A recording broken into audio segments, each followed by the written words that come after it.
International হেডলাইনে supporters from Bangladesh, Neymar চিৎকার, এমন ভিডিওতে খোদ নেইমারের লাইক। ফ্যাব্রিজিও রোমানোর পোস্টে বাংলাদেশের ব্রাজিল ভক্তদের উল্লাস।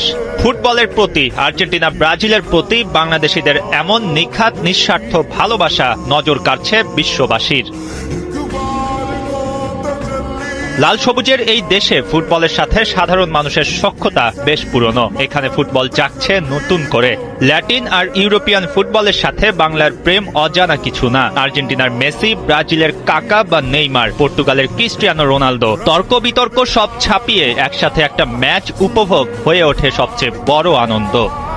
এবারের বিশ্বকাপে উন্মাদনা আর একটু বেশি। প্রথমবার 48 দল নিয়ে আয়োজন। ছোট বড় সব দলের লড়াই জমে উঠেছে। তবে বাংলাদেশে আর্জেন্টিনা ব্রাজিল কাটছে সব আলো।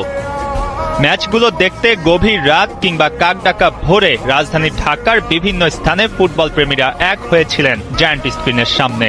আর্জেন্টিনার ব্রাজিলের জার্সিতে হই হুল্লোড় করে উপভোগ করেছেন মেসি বিনিদের খেলা। মূল ভেন্যু থেকে হাজার হাজার মাইল দূরে পুরো দমে জমে যাচ্ছে বিশ্বকাপের ভাইব। সেসব সোশ্যাল মিডিয়াতে ছড়িয়ে গেছে ঝড়ের গতিতে। ইন্টারন্যাশনাল মিডিয়াগুলো এমন দৃশ্য প্রকাশ না করে পারেনি। ফুটবল প্রেমীদের খুব পরিচিত নাম ইতালিয়ান সাংবাদিক ফ্যাব্রিজিও রোমানো। ব্রাজিল হাইতি ম্যাচের পর রোমানোর সোশ্যাল হ্যান্ডেলগুলোতে একটি ভিডিও প্রকাশ করা হয়, যেখানে ব্রাজিল ভক্তদের উদযাপন চোখে পড়ে। নেইমার স্লোগানে চারদিক মুখরিত। সেখানে বাংলাদেশি ফ্যানদের প্যাশন অতুলনীয় বলছেন রোমানো। এটা মোটেও ব্রাজিলের রাজধানী রিও ডি জেনেরিও নয়, বাংলাদেশের ক্যাপিটাল সিটি ঢাকা।